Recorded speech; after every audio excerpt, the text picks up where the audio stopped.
Eh bien salut tout le monde les amis, aujourd'hui débriefing du Grand Prix d'Azerbaïdjan 2022. Je vais pas perdre énormément de temps sur ces intros parce que j'ai énormément de choses à vous dire. Alors dans un premier temps on va faire le débrief de ce Grand Prix d'Azerbaïdjan et dans une seconde partie je vais vous donner mes tops et mes flops et je vous invite comme d'habitude à me donner les vôtres dans les commentaires. On n'oublie pas le petit like, le petit abonnement si ce n'est pas déjà fait et on est parti les amis pour le débriefing de ce Grand Prix. Alors on va tout d'abord s'intéresser à la grille de départ de ce Grand Prix d'Azerbaïdjan. Alors pour la journée du samedi c'est nul autre que Charles Leclerc qui est venu chercher la pole devant Sergio Pérez qui se qualifie pour la seconde fois consécutive devant son coéquipier Max Verstappen. Quatrième on peut retrouver Carlos Sainz.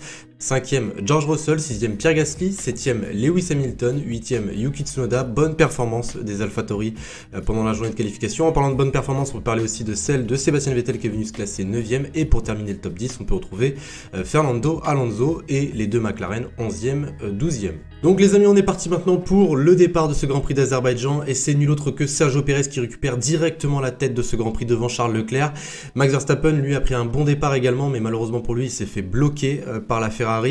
Au final on va avancer jusqu'au troisième tour puisque l'écart commence déjà à se créer. Voilà Sergio Pérez qui pousse extrêmement fort pour sortir de la zone DRS de Charles Leclerc et ça va fonctionner pour le pilote mexicain. On apprend au même moment que Nicolas Latifi a écopé d'une pénalité de 10 secondes de stop and go. C'est juste la pire pénalité que tu peux avoir littéralement puisque ces mécanos ont touché sa voiture sur la grille de départ. On avance maintenant jusqu'au 9e tour puisque les problèmes vont déjà commencer et ça va être pour la Scuderia puisque une rupture des freins va arriver pour Carlos Sainz, voilà, qui va devoir abandonner. Donc du coup virtual safety car, Charles Leclerc va essayer de profiter des malheurs de son coéquipier en s'arrêtant au stand mais ça va être extrêmement long. Voilà, il va ressortir derrière les deux Red Bull. Au 13e tour, Sébastien Vettel loupe son freinage au virage 3 alors qu'il venait de dépasser Esteban Ocon. Voilà, Sébastien Vettel qui n'a pas eu forcément beaucoup de chance au freinage. Bon, il s'est totalement foiré, on va pas se le cacher, mais il va revenir Sébastien Vettel au fur et à mesure. On va avancer jusqu'au 15e tour puisque Max Verstappen revient sur Sergio Pérez et on demande à Sergio Pérez de ne pas se battre contre son coéquipier. Du coup, Max Verstappen va récupérer la tête de ce Grand Prix. Au 17e tour, un arrêt au stand pour Sergio Pérez, voilà, mais c'est très long, 5,7 secondes d'arrêt quand même, ce n'est pas forcément rien. On avance jusqu'au 19e tour puisque maintenant c'est au tour de Max Verstappen. Il ressortira deuxième derrière Charles Leclerc. Voilà, je rappelle que Charles Leclerc est parti en pneu médium et là il se retrouve en pneu dur depuis l'abandon tout simplement de son coéquipier. Tous les pilotes sont partis en pneu médium sauf les pilotes derrière. Il y a eu 3-4 pilotes, notamment les deux Alpha je crois et les As aussi qui sont partis en pneu hard. Sinon tous les autres étaient en pneu médium. Au 20e tour, et là c'est une tragédie pour Ferrari et les malheurs ne vont pas s'arrêter là puisque le moteur de Charles Leclerc lâche littéralement sur la grande ligne droite de Bakou. Et voilà, c'est grave, hein. C'est grave pour Ferrari, c'est grave pour Charles Leclerc, que ce soit pour le championnat constructeur ou pour le championnat pilote, c'est un coup dur, un véritable coup dur. Je vais y revenir dans les top flops, vous inquiétez pas. 21e tour, Pierre Gasly dépasse Daniel Ricciardo et passe à la 4e position. Pierre Gasly qui fait sa course, hein, vraiment, il a fait une très bonne course, Pierre Gasly. 24e tour, encore un abandon pour un pilote motorisé par Ferrari. Cette fois-ci, c'est pour Guan Yu Zhou, voilà, qui va devoir s'arrêter. La fiabilité qui est mise à rude épreuve hein, pour les pilotes motorisés par Ferrari aujourd'hui. 26e tour, Lewis Hamilton va dépasser Daniel Ricciardo et va récupérer la P5. 33e tour, virtual safety car, abandon pour Kevin Magnussen, encore un pilote motorisé chez Ferrari. Du coup, beaucoup de pilotes vont s'arrêter, enfin du moins des pilotes qui ne se sont pas encore arrêtés, dont George Russell qui est actuellement à la 3e position et même son coéquipier Lewis Hamilton. On va avancer maintenant jusqu'au 36e tour puisque Lewis Hamilton va dépasser Yuki Tsunoda pour récupérer la P5. Il part maintenant à la chasse de Pierre Gasly. On arrive maintenant jusqu'au 38e tour et là on peut voir que l'aileron arrière de Yuki Tsunoda est littéralement cassé en deux. Et si vous voulez savoir comment réparer un aileron arrière, eh bien demandez aux mécanos d'AlphaTauri, ils peuvent vous conseiller sans problème. 44e tour, comme un symbole, Lewis Hamilton va dépasser Pierre Gasly pour prendre la P4.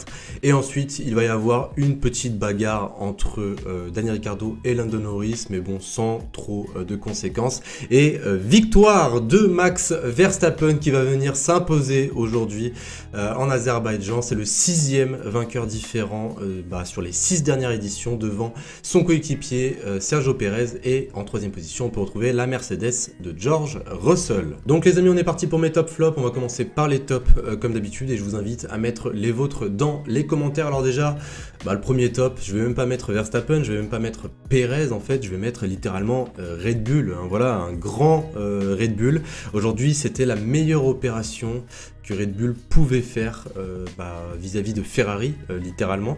Que ce soit du côté constructeur ou du côté pilote. Du côté constructeur, l'écart est devenu encore plus grand. Du côté pilote, Sergio Pérez passe devant Charles Leclerc à la 2e position du championnat des pilotes. Donc voilà, Red Bull, c'est la super opération. Verstappen qui gagne comme il sait le faire, tout simplement, seul au monde. Et Red Bull aujourd'hui, c'était vraiment dans un autre monde, littéralement. Donc voilà. Deuxième top, je vais mettre George Russell qu'on ne voit jamais, on ne le voit jamais, mais il finit toujours dans le top 5. Et honnêtement, je trouve ça très remarquable. Il ramène encore une fois un podium pour Mercedes. Et croyez-moi, peut-être que pour l'année prochaine, ce genre de podium ne sera pas négligeable pour régler certains problèmes. En parlant de problèmes, je vais en revenir maintenant à mon autre top et je vais mettre le coéquipier de George Russell, Lewis Hamilton. Alors pourquoi est-ce que je parle de problème? Puisque Lewis Hamilton, aujourd'hui, pour moi, ça a été l'un des pilotes de cette course, rien que par la force de caractère. Il a su montrer et surtout prouver qu'il ne lâche pas. Donc voilà, malgré un mal de dos qui persistait, on l'entendait à la radio avoir littéralement mal, il se plaignait du coup dû au marsouinage, dû au rebond en fait qui était persistant sur sa monoplace. Il a quand même réussi à la fin de la course à dépasser Pierre Gasly pour récupérer la P4. Donc c'est un très très bon résultat pour Mercedes. Autre top, je vais mettre également Pierre Gasly, il part P6, il arrive P5, malgré qu'il se soit fait dépasser à la fin, c'est une course qui est très très bonne pour le pilote AlphaTauri. J'ai retrouvé le Pierre Gasly de l'année dernière, le Pierre Gasly qui ne se laissait pas forcément faire, on l'a vu rien que par rapport à sa défense sur Lewis Hamilton. Bon après, bien évidemment, il y avait d'autres tops, hein. Il y avait Alpine aussi, il y avait McLaren qui ont fait un bon résultat, mais je vais terminer sur Sébastien Vettel. Sébastien Vettel, pour moi, il a fait une très très bonne opération, malgré sa petite erreur sur son dépassement sur Esteban Ocon, il a su bien revenir et même la manière dont il est revenu sur la piste, j'étais du très très grand Sébastien Vettel aujourd'hui. Donc voilà les amis pour mes tops, on passe directement à mes flops. Donc les amis, je vais maintenant passer à mes flops et je pense que vous l'avez déjà vu venir, bien évidemment je vais vous parler de Ferrari. Ferrari, je vais les mettre dans mes flops parce que voilà, exactement comme quand Red Bull avait eu le double abandon du côté de Bahreïn, Red Bull, je les avais mis dans mes flops. Là, je ne peux pas passer à côté. Ce n'est pas normal quand tu te bats pour le championnat du monde d'avoir des tels problèmes de fiabilité. Et en plus, les deux monoplaces n'ont pas été touchées par le même problème. Et c'est là où on peut vraiment se rendre compte de la fiabilité médiocre de la part de Ferrari ces dernières semaines. Et là où on peut aussi, bien évidemment, être encore le plus déçu, c'est vis-à-vis de Charles Leclerc. Charles Leclerc qui est la victime, en fait. Exactement pareil qu'à Monaco, mais dans des circonstances totalement différentes. Ça fait 3 grands prix que Charles Leclerc est victime de ce qui se passe chez Ferrari. Je vous parle bien évidemment de l'Espagne, de Monaco et d'aujourd'hui, en fait, tout simplement. Donc je trouve que ce n'est pas acceptable à ce niveau d'exigence pour l'écurie. Ils veulent redevenir champion du monde des pilotes, ils veulent redevenir champion du monde des constructeurs, mais c'est pas avec des problèmes de fiabilité comme ça qu'ils vont y arriver. Donc j'espère grandement que Ferrari vont réussir à trouver les solutions à leurs problèmes d'ici le Canada. Parce que voilà, rien qu'en termes de spectacle, j'ai envie quand même de voir Ferrari et Red Bull se battre jusqu'à la fin de cette saison, ça serait vraiment super. Donc voilà les amis pour Ferrari. Bon après j'ai pas forcément d'autres flops puisque tous les autres pilotes qui ont dû abandonner c'était dû encore une fois à leur fiabilité. Je pourrais encore une fois taper sur la fiabilité de Ferrari mais pas de Ferrari en elle-même, mais des moteurs Ferrari, puisqu'on a quand même 4 monoplaces motorisées par Ferrari aujourd'hui qui n'ont pas terminé la course. Mais bon, je vais m'abstenir, je vais m'arrêter là. Je pense que le coup est déjà assez dur à encaisser. Et bon, je vais terminer quand même sur un flop et un pilote qui m'énerve en ce moment, c'est Latifi. Voilà, Latifi, que tu te prennes une pénalité de stop and go en début de course parce que ton mécano a touché la monoplace, ça c'est quelque chose. Mais que tu te prennes une autre pénalité à la fin de la course juste parce que tu n'as pas respecté les drapeaux bleus et qu'au final tu bloques Gasly et derrière il y a Lewis Hamilton qui revient comme une bombe sur lui alors que tu es dans un troisième secteur où il y a quand même pas mal de place. Voilà, il arrivait quand même sur la grande ligne droite à ce moment-là.